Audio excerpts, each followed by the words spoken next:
గురు శిష్యుల సంబంధం ఎలా ఉండాలి? అసలు వంశం అనేదానికి రెండు రకాల అర్థాన్ని చెప్తూ ఉంటారు. వంశం అంటే శారీరకంగా తనకు, తన పిల్లలు, మనవలు, ఆ తర్వాత ముని మనవలు, ఈ విధంగా తన తల్లిదండ్రులు, తాతముత్తలు, ముత్తాతలు, ఇలా వంశం ఉంటూ ఉంటుంది. మన పైవాళ్ళు, మన కింది వాళ్ళు. అదేవిధంగా వంశం అంటే ఇది శారీరకమైనటువంటి సంబంధమైనటువంటిది. అలా కాకుండా గురు పరంపరని కూడా వంశం అంటూ ఉంటారు. వంశం అంటే ఏమిటి? ఆత్మ సంబంధమైనటువంటిది.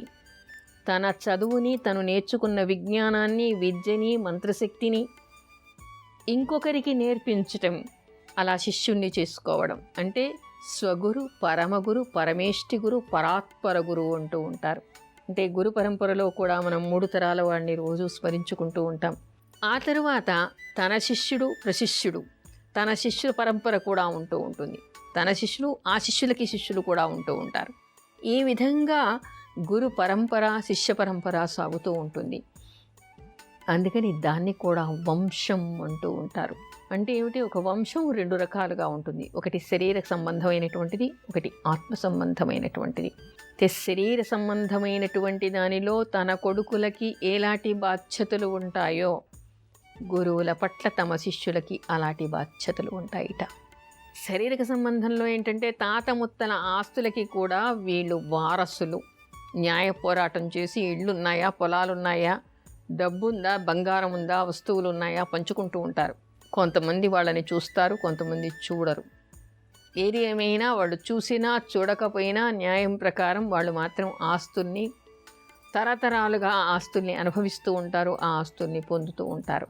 కానీ గురు శిష్యులకు ఉండేటువంటి సంబంధం ఎంత గొప్పగా ఉంటుంది. పూర్వకాలం గురుకులాల్లో చేరేవాళ్ళు. సాక్షాత్తు కృష్ణ పరమాత్మ కూడా సందీపుడి దగ్గర చేరినప్పుడు, ఆ తర్వాత శంకరాచార్యుల వారు కూడా గురువు గారి దగ్గర చేరినప్పుడు వీళ్ళంతా కూడా గురు శుశ్రూష చేసేవాడుట. కృష్ణుడు అడవికి వెళ్ళి తన తోటి వాళ్ళతో పాటు కర్రపుల్లలు, కర్రెలు కూడా ఏది తెచ్చేవాట. శంకరాచార్యుల వారు భిక్షాటనకి వెళ్ళేవాళ్ళుట. అంటే పూర్వకాలంలో గురు శుశ్రూష చేయడం, గురు ఆశ్రమ ధర్మాల్ని పాటించడం కూడా వాళ్ళు చేస్తూ ఉండేవాళ్ళు. గురువుగారికి కాళ్ళు ఒత్తడం, శుశ్రూష చేయటం, వేళకి, పూజకి, హోమానికి అన్నిటికీ అందించటం. కచుడు శుక్రాచార్య దగ్గరికి వచ్చినప్పుడు, వ్రత సంజీవిని విద్య నేర్చుకోవడానికి వచ్చినప్పుడు అడవి నుంచి పుల్లలు తేవడం, గురువుగారు హోమం చేసే దగ్గర అన్నిటినీ అమర్చి పెట్టడం, ఆయన పూజకి అన్నీ అందించడం, వేళక్రమంగా ఆయనకు అన్నీ అందిస్తూ ఉండేవాడుట. అంటే ఒక శిష్యుడు గురువుకి ఏ విధంగా సేవలు చేయాలి అనేటువంటి విషయాలన్నీ కూడా అక్కడ మనకి కనిపిస్తూ ఉంటాయి. అలా బ్రతికి ఉన్నటువంటి గురువుగారికి, గురువుగారి దగ్గర విద్య నేర్చుకున్నప్పుడు ఆయనకి ఆ విధంగా పరిచర్యలు కూడా చేయాలిట. విద్య నేర్చుకోవడం మాత్రమే కాదు. ఆ తర్వాత అందరితో అయిపోయిందా? విద్య అయిపోయింది, గురుకులం నుంచి బయటికి వచ్చారు. ఇప్పుడైతే స్కూల్ నుంచి కానీ, కాలేజీ నుంచి కానీ బయటికి వచ్చేసారు. మేము చదువుకున్నాం, పట్టభద్రులం అయ్యాము అని అనుకుంటూ ఉంటారు.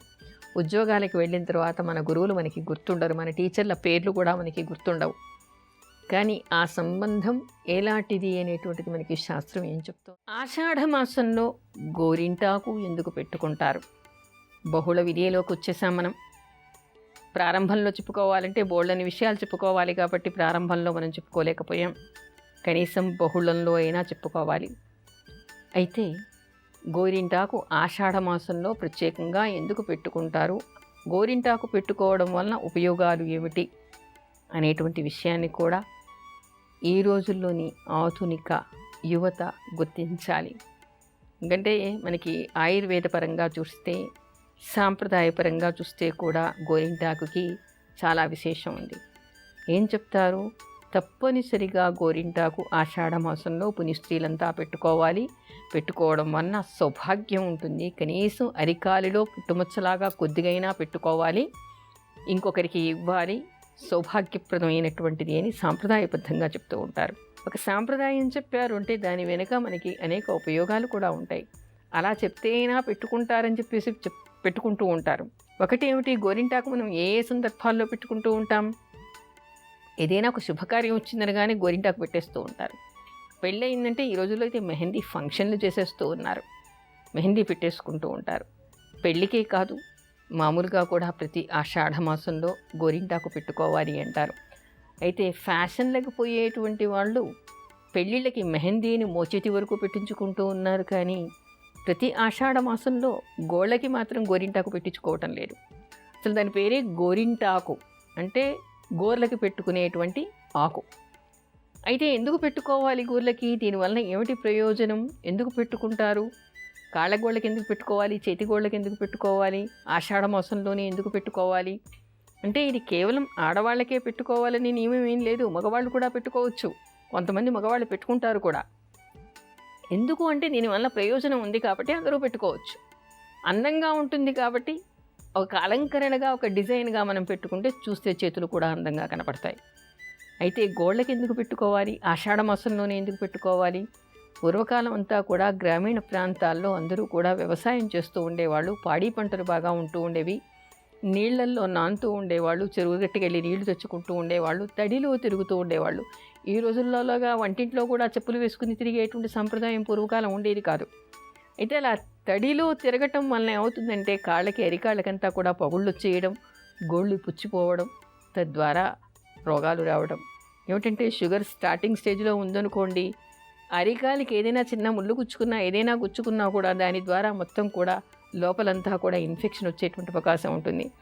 శరీరంలోని అనేక నాడులు మనకి అరికాళ్ళల్లో ఉంటాయి. దానివలన కూడా ఏమిటంటే ఇక్కడ అనేక రోగాలు, సూక్ష్మక్రిములు అక్కడ వెళ్ళడం వలన, లోపలికి పగుళ్ళ ద్వారా వెళ్ళటం వలన అనేక రోగాలు వచ్చేటువంటి అవకాశం ఉంటుంది. అందుకని భద్రత కోసం అని చెప్పేసి గోరింటాకు పెట్టుకోవాలి. నిజానికి అరికాలికి మొత్తానికి కూడా పామేసినట్టుగా పెట్టుకోవాలి. పై భాగంలో అందానికి డిజైన్ల కోసం పెట్టుకున్నా, అరికాళ్ళకి మాత్రం ఫుల్గా పూర్తిగా బాగా పామేసినట్టుగా అరికాళ్ళు మొత్తం కవర్ అయ్యేలాగా గోరింటాకు పెట్టుకోవాలి. పూర్వకాలం అయితే లత్తుగా అని అందం కోసం పెట్టుకుంటూ ఉండేవాళ్ళు. ఇప్పుడు గోరింటాకు అనేటువంటిది వైద్యపరమైనటువంటిది. ఆయుర్వేద వైద్యం ప్రకారం దీనికి చాలా హీలింగ్ శక్తి చాలా ఉంది. ఏదైనా కూడా పుండును మార్పేటువంటి శక్తి ఉంది. ఇప్పుడు ఎక్కడా రావటం లేదు, కానీ గోరింటాకుతో నూనె చేసి ఆయుర్వేద షాపుల వాళ్ళు, తర్వాత హోమియోలో వాళ్ళు కొంతమంది కొన్ని షాపులలో మనకి దొరుకుతూ ఉండేది. ఇప్పుడు ఎక్కడా దొరకటం లేదు. అయితే ఆ గోరింటాకు నూనె పెట్టుకుంటే మీరు ఆశ్చర్యపోతారు. ఎక్కడైనా కట్ అయిందనుకోండి, కట్ అయిన స్థలంలో కాస్తంత ఆ గోరింటాకు నూనెని రాస్తే వెంటనే మనకి ఏదో వేసి అతికించినట్టుగా, ఇప్పుడు గమ్ము వేసి పేపర్ని అతికిస్తే ఎలా అతుక్కుంటుందో ఆ విధంగా చర్మం అతుక్కుంటుంది. అక్కడ ఉండేటువంటి కట్టు కనిపించకుండా అయిపోతుంది. అంతటి హీలింగ్ శక్తి దానికి ఉంటుంది. అందుకని ఏమిటి, అరికాళ్ళకి మొత్తం కూడా పామేసుకున్నారనుకోండి, పగుళ్ళు అనేటువంటివి రాకుండా ఉంటాయి. జర్మ్స్ని అది చంపేస్తుంది. క్రిమికీటకాలంటే సూక్ష్మక్రిములు లోపలికి వెళ్లకుండా అది చర్మాన్ని బాగా కాపాడుతుంది, అరికాలని బాగా కాపాడుతుంది. గోళ్ళకి పుచ్చిపోకుండా అది కాపాడుతుంది. కొంతమందికి గోళ్ళు పుచ్చిపోయి ఏదో ఒక రకంగా మెరికలు తిరిగిపోయినట్టుగా, నల్లబడిపోయినట్టుగా పుప్పి గోళ్ళుగా కనిపిస్తూ ఉంటాయి. అలా పుప్పి గోళ్ళు రాకుండా ఉంటాయిట. అందుకని గోళ్ళు పుచ్చిపోకుండా ఉండాలి అంటే గోరింటాకు పెట్టుకోవాలి. ఈ రోజుల్లో ఏం చేస్తున్నారు, నెయిల్ పాలిష్లు పెట్టుకుంటారు. బాగా పేడ పూసిన తేవిటండి అవన్నీ పెట్టుకోవడం. అందుకని మాకు అక్కర్లేదు అని చెప్పేసి రకరకాల నెయిల్ పాలిష్లు పెడుతూ ఉన్నారు. నెయిల్ పాలిష్ వలన లోపల నుంచి వచ్చేటువంటి క్రిమికీటకాదుల వలన గోళ్ళు పుచ్చిపోవడం అనేటువంటిది మాత్రం ఆగిపోదు. అందుకని నెయిల్ పాలిష్ కంటే కూడా ముందు గోరింటాకు పెట్టుకోండి. ఆ పైనుంచి కావాలంటే నెయిల్ పాలిష్ వేసుకోండి, మీకు కావాల్సినటువంటి రంగులు. గోళ్ళకి రక్షణ జరుగుతుంది, అందానికి అందము ఉంటుంది. అందుకని ఇది శరీరాన్ని రక్షించేటువంటిది. హీలింగ్ శక్తి చాలా దీనికి ఉంది కాబట్టి చల్లబరిచేటువంటి శక్తి కూడా ఉంది. కొంతమందికి అరికాళ్ళ మంటలు ఉంటూ ఉంటాయి. బాగా వేడి ప్రకృతి ఉన్నటువంటి వాళ్ళకి అరికాళ్ళల్లో మంటలు ఉండి కూడా పగుళ్ళు వస్తూ ఉంటాయి. అలాంటప్పుడు కూడా ఈ గోరింటాకు పెట్టడం వలన పాదం దగ్గర బాగా చల్లబడుతుంది. చల్లబడటం వల్ల ఒంట్లోని శక్తి అంతా, ఒంట్లోని వేడింతా కూడా పోయే అవకాశం ఉంటుంది. ఒంటిని చల్లబరిచేటువంటి శక్తి దీనికి ఉంటుంది. ఎంత అద్భుతమైనటువంటి హీలింగ్ శక్తి ఇది అనుభవిస్తే మాత్రమే తెలుస్తుంది. లేదా ఎవరైనా ఆయుర్వేదం వాళ్ళని అడగండి, వాడు చెప్తారు మీకు. ఆ తర్వాత గోరింటాకు మరికొన్ని సందర్భాల్లో కూడా పెట్టుకోవాల్సినటువంటి అవసరం ఉంది.